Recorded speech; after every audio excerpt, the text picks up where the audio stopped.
Hello everyone, मैं हूं doctor कंचन शर्मा। मैं एक आयुर्वेदा गायनेकोलॉजिस्ट हूं और मेरी हमेशा यही कोशिश रहती है कि मैं अपने व्यूअर्स को एक्यूरेट और ऑथेंटिक इन्फॉर्मेशन प्रोवाइड करूं। तो आज इस वीडियो में हम बात करेंगे योनि से आने वाली अलग अलग प्रकार की गंध के बारे में, जिसे हम वजाइनल ओडर भी कहते हैं। और मैं आपको ये भी बताऊंगी कि कौन सी गंध नॉर्मल होती है और कौन सी एबनॉर्मल, ताकि आप जान सके कि कहीं आपको कोई गंभीर बीमारी तो नहीं है। तो वीडियो स्टार्ट करने से पहले आप मेरे चैनल को जरूर सब्सक्राइब करें, साथ ही बेल आइकन जरूर दबाइएगा, जिससे आपको लेटेस्ट नोटिफिकेशन मिलते रहें। तो चलिए हम ये वीडियो स्टार्ट करते हैं।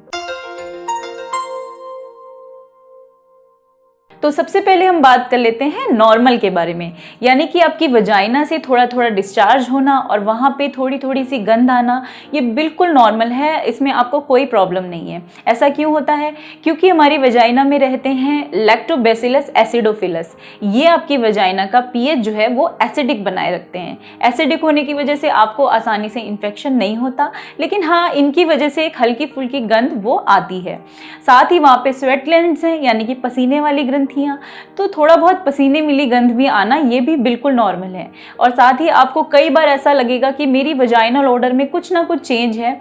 कब ऐसा महसूस होता है? सबसे पहले तो आपको प्रेगनेंसी में ऐसा महसूस होगा, वो बिल्कुल नॉर्मल है। उस टाइम हार्मोनल चेंजेस होते हैं, वजाइना की पीएच चेंज होती है, तो वो बिल्कुल नॉर्मल है। नंबर 2 पे आपको एज जब आपकी ज़्यादा होती जाती है या आप मेनोपॉज की तरफ जा रहे हैं, तो भी ऐसा हो सकता है।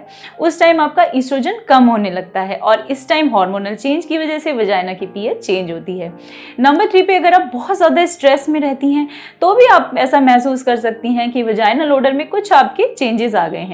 नंबर 4, अगर आप सेक्सुअल कांटेक्ट आपने अभी बनाया है, तो डेफिनेटली उस टाइम भी आपको लगेगा कि कहीं ना कहीं थोड़ा बहुत वजाइनल ओडर में चेंज है और ये बिल्कुल नॉर्मल है। तो अब हम जानते हैं कि एबनॉर्मल स्मेल कैसी होती है, और अगर आपको इस तरीके की कोई भी एबनॉर्मल स्मेल आ रही है तो डेफिनेटली आप अलर्ट हो जाइए।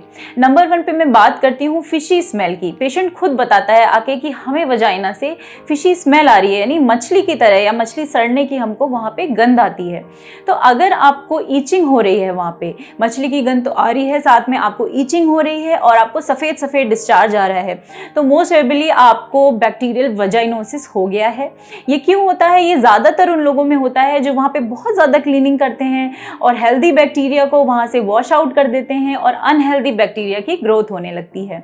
वैसे ये सेक्सुअली ट्रांसमिशन से भी होता है, बट ज़्यादातर प्रोबेबिलिटी यही है जो लोग परफ्यूम प्रोडक्ट यूज़ करेंगे, वहाँ पे बहुत ज़्यादा वाइप करेंगे, आर्टिफिशियल वजाइनल वॉश यूज़ करेंगे, तो उन्हें ये हो सकता है। इसमें आपको डॉक्टर डेफिनेटली एंटीबायोटिक्स देता है, साथ में आपको क्रीम्स भी देता है लगाने की, और वजाइनल पेस्ट्रीज यानी कि अंदर रखने की आपको कैप्सूल्स या गोलियां भी दी जाती हैं।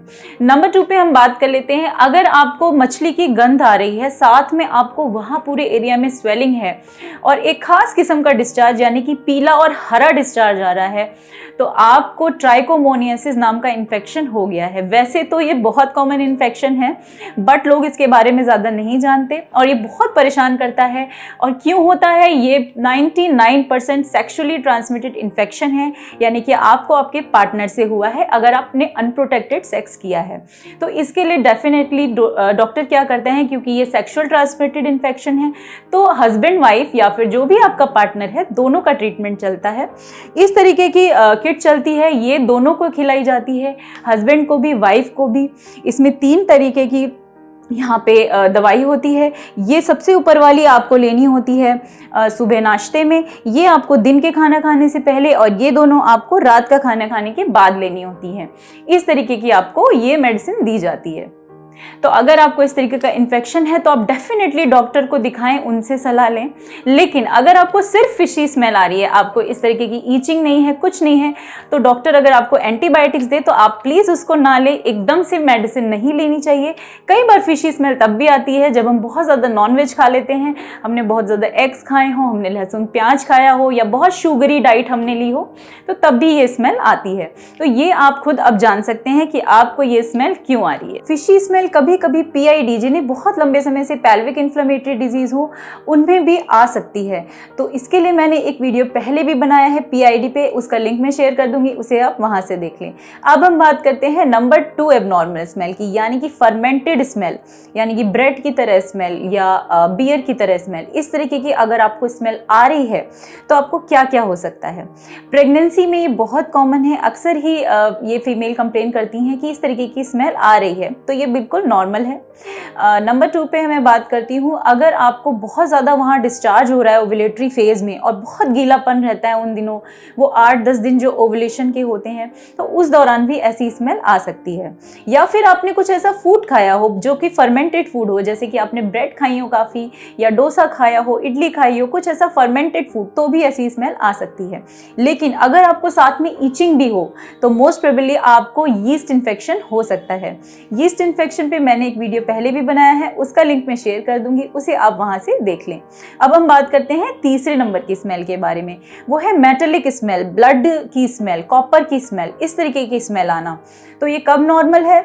जब आपके पीरियड खत्म ही हुए हों और थोड़ा थोड़ा ब्लड उसमें होता है डिस्चार्ज में, तो क्योंकि ब्लड में आयरन होता है तो वहाँ पे मेटालिक स्मेल आने लगती है। या फिर आपने फर्स्ट टाइम सेक्सुअल कांटेक्ट किया हो और उस टाइम कहीं वहाँ पे कट्स हो गए हो वजाइना में, तो ब्लड स्टेन डिस्चार्ज हो, तो उस वक्त ऐसी स्मेल आ सकती है। लेकिन अलर्ट आपको कब होना है, यानी कि आपके पीरियड नहीं आए, अभी आपकी डेट नहीं आई है और आपको ब्लड स्टेन डिस्चार्ज आ रहा है जिसमें आपको मेटालिक स्मेल आ रही है, तो सर्वाइकल कैंसर का खतरा हो सकता है। डेफिनेटली अपने डॉक्टर को दिखाएं। तो अब हम बात कर लेते हैं फोर्थ किस्म की एबनॉर्मल गंध की, वो है रोटन डीके ऑर्गेनिज्म की गंध, यानी कोई जीव मर गया है, इस तरीके की गंध अगर आपको आ रही है। तो मोस्टली ये 2 ही कंडीशन में होता है। नंबर 1 जो कि बहुत कॉमन है, फॉरगेटन टैम्पॉन्स।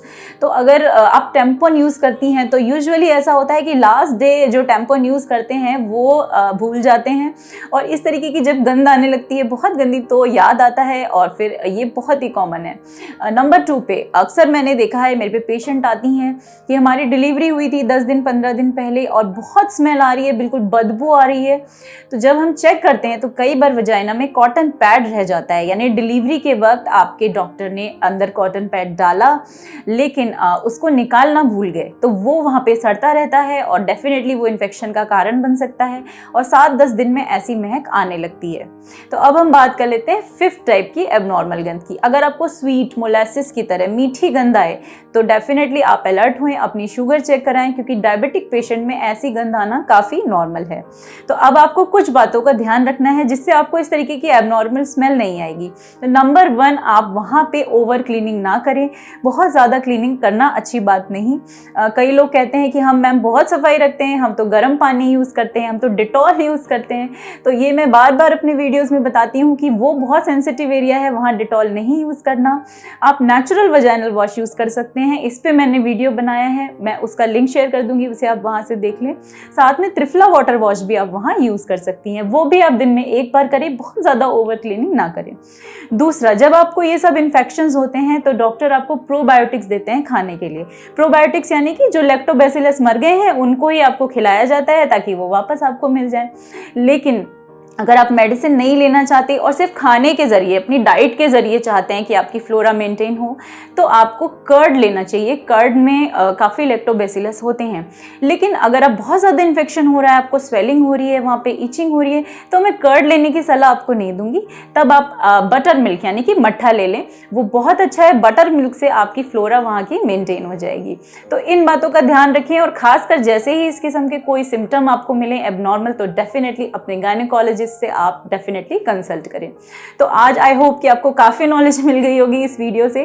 वीडियो कैसा लगा मुझे कमेंट सेक्शन में बताइए। आप कुछ पूछना चाहते हैं तो वो भी आप पूछ सकते हैं। वीडियो को लाइक करिए, वीडियो को शेयर करिए, चैनल को सब्सक्राइब करिए। वीडियो देखने के लिए थैंक यू।